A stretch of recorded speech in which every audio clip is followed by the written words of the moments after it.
Hello दोस्तों, I am नवीन और इस वीडियो में मैं करने वाला हूँ क्लास 10th का क्वेश्चन जो कि मैंने चैप्टर कोऑर्डिनेट ज्योमेट्री से लिया है और ये एनसीईआरटी का क्वेश्चन है और इसे सीबीएसई ने 2008 और 2009 में पूछा था।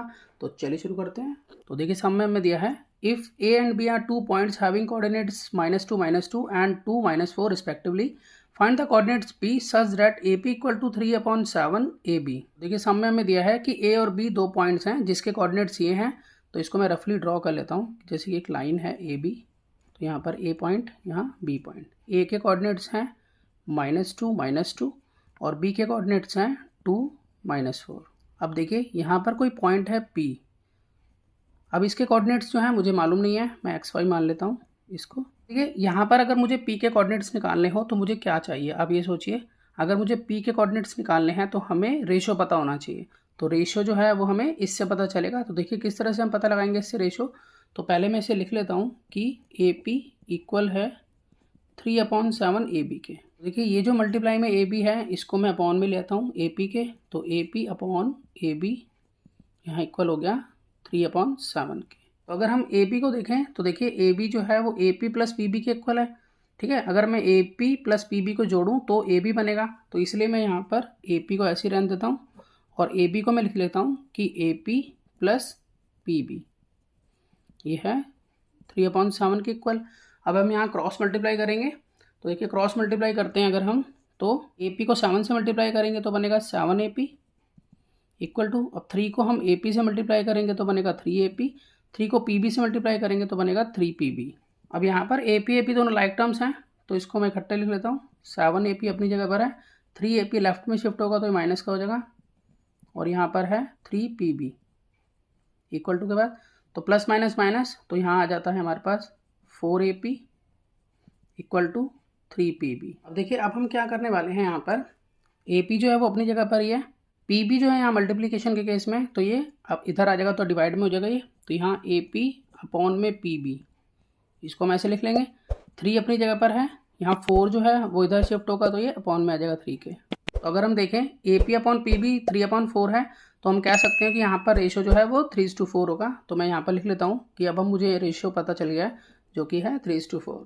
तो अब मैं आराम से यहाँ पर कोऑर्डिनेट्स निकाल सकता हूँ पी पॉइंट के, क्योंकि मैं सेक्शन फॉर्मूला का यूज़ कर पाऊँगा यहाँ पर। अब यहाँ पर हम सेक्शन फॉर्मूला लिख लेते हैं। तो यहाँ लिखेंगे एक्स वाई इक्वल टू, यहाँ लिखेंगे m1 यहाँ x2 plus m2 x1 upon में m1 प्लस m2। दूसरी तरफ m1 y2 plus m2 y1 upon में m1 प्लस m2। तो इस फॉर्मूले का यूज़ कर लेंगे हम यहाँ पर। तो देखिए यहाँ पर m1 अगर हम देखें तो ये हमारा m1 होगा, यहाँ पर 3 जो है, और m2 हमारा यहाँ 4 होगा। तो m1 यानी कि 3 और x2, पहले यहाँ पर x1 x2 मेंशन कर देता हूँ। यह हमारा होगा x1 y1, यहाँ पर ये होगा x2 और ये y2।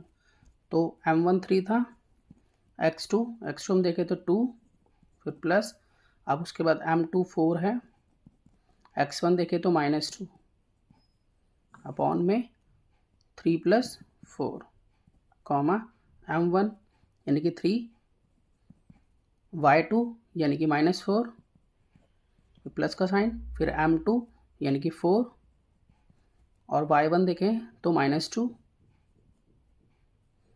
और यहाँ पर 3 + 4, यहाँ एक्स वाई मेंशन करेंगे। अब देखिए यहाँ पर हम और आगे इसको सॉल्व करते हैं। तो 3 × 2 = 6 प्लस माइनस माइनस होगा तो डायरेक्ट माइनस लिख देता हूँ मैं यहाँ पर। तो 4 × 2 = 8 हो गया अपॉन में 3 + 4 = 7 हो जाएगा। यहाँ पर लिखेंगे 7 और यहाँ पर देखिए 4 × 3 = 12, तो माइनस का 12 आएगा, प्लस माइनस माइनस, और यहाँ भी प्लस माइनस माइनस, तो माइनस का 8 आएगा। 4 × 2 = 8 और अपॉन में है 7। यहाँ एक्स वाई मेंशन करना है। आगे हम लिखेंगे एक्स वाई, तो यहाँ पर प्लस माइनस माइनस होगा तो यहाँ पर आएगा 8 में से 6 गए 2, निशान लगेगा बड़ी संख्या का, अपॉन में 7। अब यहाँ माइनस माइनस होता है प्लस, तो प्लस करके आएगा 20, निशान लगेगा बड़ी संख्या का यानी कि 12 का, और अपॉन में 7। तो इस तरह से एक्स और वाई हमारे पास आ गया है। एक्स आया हमारे पास -2/7 और वाई आया है -20/7। तो मैं आशा करता हूँ आपको सम समझ में आया होगा। इसी तरह के बहुत से सम्स क्लास 10th के लिए पहले से अपलोड हैं, आप उन्हें देख सकते हैं। तो मिलते हैं नेक्स्ट वीडियो में और नए सम के साथ, तब तक के लिए गुड बाय।